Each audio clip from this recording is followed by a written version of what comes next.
What's up, guys? Tommy here. Welcome to episode 2 of the Aces High 57 Chevy Gasser build. Here's the 427. It is complete. I'm going to show you the video footage that I got of it. Once Dad got rolling on that thing, I was super busy at the time, so I didn't get a chance to film as much of it as I want to. I apologize for that.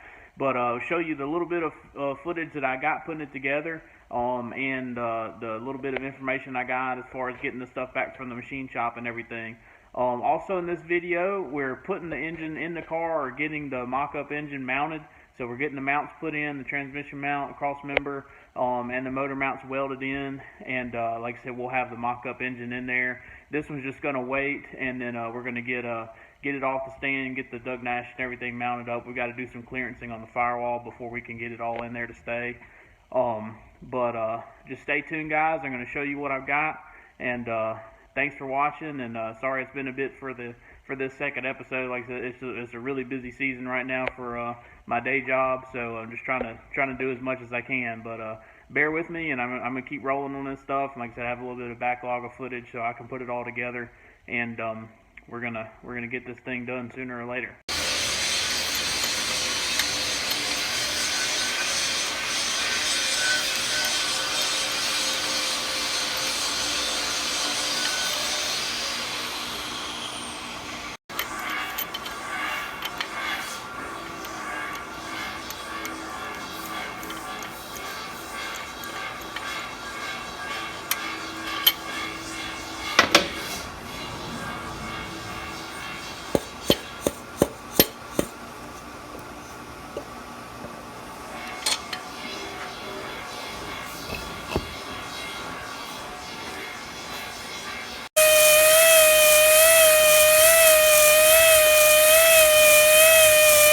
Alright guys, we just got back from the machine shop. Dropped off the crankshaft and the heads, and had him go ahead and mic the crankshaft. That way I can go ahead and get bearings ordered. I want to tell you a story. Dad was looking at it, and he thinks that it actually is the engine that they used to have back in the day.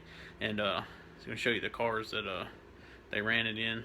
Here in the office, he's got pictures of all the old cars that he worked on. But this Chevelle, that was my great uncle Spud's, and that 427, or at least the heads, we're pretty sure, and part of it we believe are running in this car.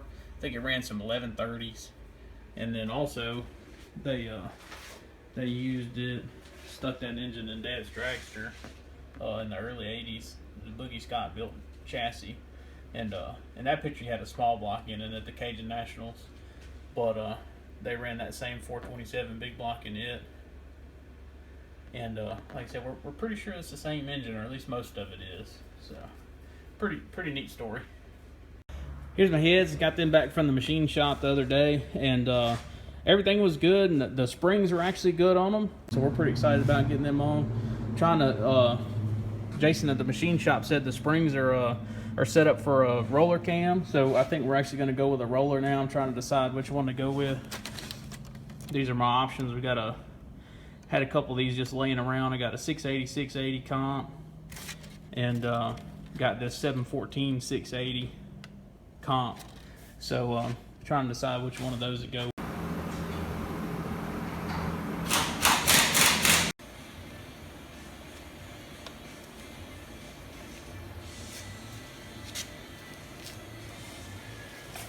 I think it's in the hammer drawer.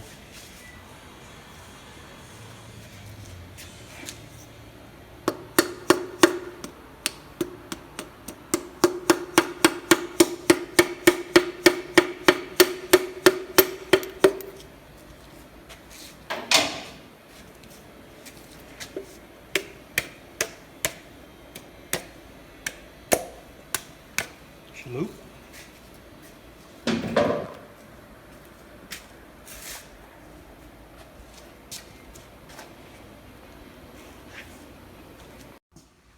Here is the engine complete. I've got the cross ram sitting on there. I actually did a little video. In some of the other footage, you'll see this cross ram, and it's really dingy looking. But I did a little video on how to clean one up, and the kind of the process that I take to make it look nice and new. It's easy and cheap, and doesn't involve media blasting. So it's actually a painted process. But anyway, I'm going to show you guys that. That might be a whole nother episode.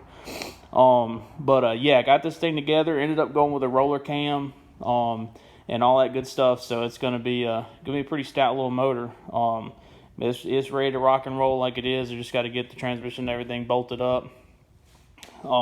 Whenever we get ready to put it in the car, like I said, I need to clearance the firewall a bit. Once we got the mock-up engine welded in with the mounts and everything, and realized that it's gonna actually take a bit of clearancing on the firewall for it all to fit right at the back of the valve covers and distributor and stuff. So no problem, we can handle that, and that'll just be a whole nother episode of getting that done. But thank you guys for being patient with me. And like I said, I'm still going to try to keep getting these out quicker than I am now, but it's just it's been very busy, so we'll do what we can.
Alright guys, so we've got the engine mounted, got the motor mounts welded up to the frame. All that stuff looks good, got it level and everything, so pretty satisfied with that. Next step is going to be cleaning up underneath the car. I've got to clearance the firewall, trying to decide how much I want to take out of that, because right now I can't even get the valve covers on this big block. So obviously we're going to have to figure out what to do with that. I don't know how much I want to cut it. I'm not really all that concerned about cutting it, but like I said, I really don't want to completely destroy the integrity of this car, but at the same time, I mean, it is what it is. It's always going to be a hot rod of some sort. So pretty much got to figure that out. I believe next episode, we're going to be measuring the rear ends. That way I can go ahead and get my axles ordered. Going to be cutting fender wells, so cutting quarter panels. Going to try to show you guys how I do that. A lot of this stuff is always open to interpretation depending on who does it and, how you like to do things and whatnot. So this is how I do it. And we're just going to kind of figure out the best way and roll with it. So anyway, yeah, so going to be doing that. I've been doing some cleanup underneath the car, get it kind of detailed out a little bit, painted, just so get a lot of that old stuff out from underneath it. And that's really about it, man. We're just going to keep plugging along. This is a big thing out of the way. And then once we get that firewall done, then we'll be able to put the actual engine and everything in. Still figuring out, trying to decide on front suspension, straight axle or not. It's always kind of a 50-50 split on that, but just gonna keep rolling with this. There's plenty to do before I have to make a final decision on that stuff. So we just keep plugging along, and it's gonna get there. Thank you guys for tuning in, and hopefully the next episode will be coming very soon. I've already got a lot of the stuff filmed for it.